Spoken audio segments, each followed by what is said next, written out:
इस वीडियो में हम मानव संपदा में हुए नए बदलाव को समझेंगे कि मानव संपदा में जो नया बदलाव हुआ है वो क्या है। तो जैसे ही आप गूगल में मानव संपदा डालते हो और यहाँ से आप खोलते हो EHRMS मानव संपदा, तो कुछ इस तरह से इंटरफेस खुल के आपके सामने आता है। और यदि आप यहाँ से नीचे से खोलते हो EHRMS UP, तो इस तरह से इंटरफेस खुल के आपके सामने आता है। तो यहाँ से आप क्या करोगे, ई टूल यानी कि यहाँ EHRMS फॉर उत्तर प्रदेश, यहाँ से आप क्लिक करोगे। तो जैसे ही आप क्लिक करोगे तो कुछ ऐसा इंटरफेस आ जाएगा जैसे पहले आपके पास आता था। फिर यहाँ से आप उसमें करोगे लॉगिन, यहाँ से आपको लॉगिन करना पड़ेगा। उसे अपनी अटेंडेंस फिल करनी है तो हमें यहाँ पेरोल में जाना है। पेरोल में हम बेसिक में जाते हैं और बेसिक में जाने के बाद जैसे ही हम बेसिक में जाते हैं तो कुछ ऐसा इंटरफेस खुल के हमारे सामने आ जाता है। तो यहाँ अटेंडेंस पे हम जाते हैं, तो अटेंडेंस पर जैसे ही हम जाते हैं तो इस तरह से फिर एक इंटरफेस खुल के हमारे सामने आ जाता है। यहाँ से हम फिल अटेंडेंस पर जाते हैं, तो यहाँ से हमें फिल अटेंडेंस करना रहता है और जिन जिन टीचर्स ने छुट्टी ली हुई है उनके सामने हमें एडिट करना रहता है। जैसे यहाँ से हम एडिट कर रहे हैं इसको, इधर एडिट के लिए यहाँ हमने क्लिक किया है, जो रेड में लिखा हुआ है एडिट, यहाँ से हम एडिट में जाते हैं और जिस डेट में छुट्टी लेते हैं उस डेट की छुट्टी हम यहाँ ऊपर एम्प्लॉय की सारी डिटेल आती है और यहाँ छुट्टी की डेट रहती है। जब हमने छुट्टी ली है उस छुट्टी की डेट को हम यहाँ भर देते हैं। तो जैसे ही आप देख रहे होंगे कि यहाँ हमने छुट्टी ली है 3 तारीख में, तो हम यहाँ से 3 भर देंगे और 3 ही यहाँ दूसरी जगह भी 3 भरेंगे। तो यहाँ 3 से 3 एक दिन की छुट्टी अपने आप number of days valid date आया और यहाँ अपने आप अपडेट हो जाएगी एक दिन की, यहाँ हमें भरने की जरूरत नहीं है।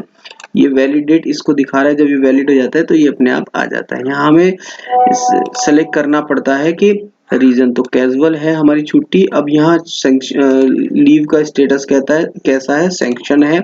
यहाँ हम रिमार्क लिख देते हैं, तो रिमार्क हमारा क्या है, अर्जेंट वर्क, अर्जेंट वर्क हमने लिख दिया है। तो जो भी आप जिस भी बेस पे हम आपने लियो, यहाँ से हम सबमिट कर देते हैं और जैसे हम सबमिट कर देते हैं तो कुछ ऐसा इंटरफेस खुल के हमारे सामने आ जाता है। तो दोबारा ये प्रोसेसिंग चल रही है और ये दोबारा यही स्क्रीन खुल के हमारे सामने आ जाती है। यहाँ ऊपर लिखा हुआ आ जाता है कि सक्सेसफुली सेव्ड, और इसको हम ओके करते हैं तो फिर वही हमारे पास जो है स्क्रीन आ जाती है। अभी सर ने एक ही छुट्टी ली है तो यहाँ से हम बैक पे जाएंगे और फिर जिन्होंने छुट्टी ली है उसको हम यहाँ से अपडेट कर देंगे।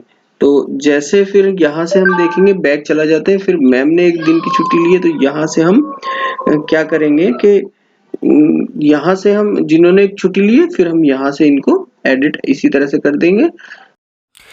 यहाँ से हम देख रहे हैं कि हम फिल अटेंडेंस के बाद बैक आ गए हैं और बैक आने के बाद अब हम यहाँ लॉक अटेंडेंस पर क्लिक करेंगे।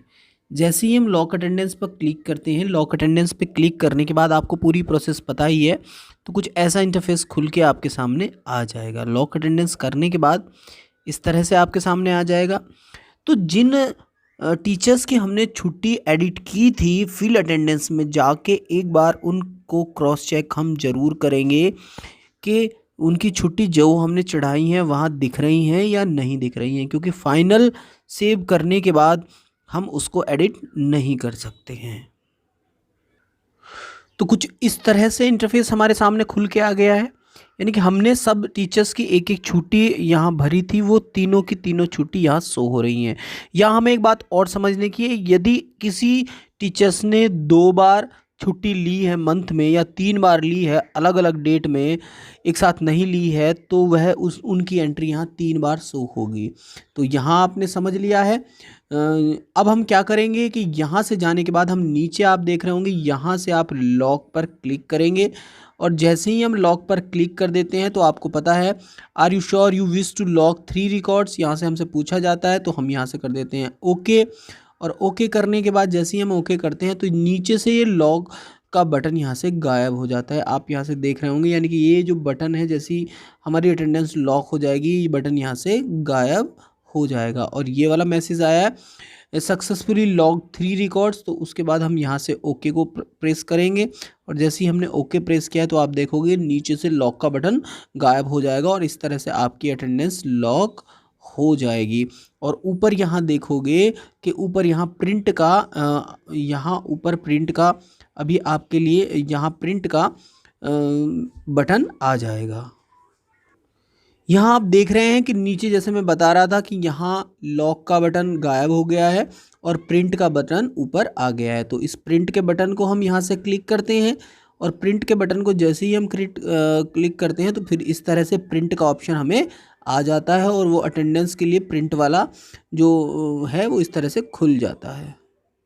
इस तरह से ये प्रिंट वाला जो है हमारा आ जाता है। प्रिंट का इस तरह से आपको पता ही है, तो इस तरह से आपकी अटेंडेंस लॉक हो जाती है।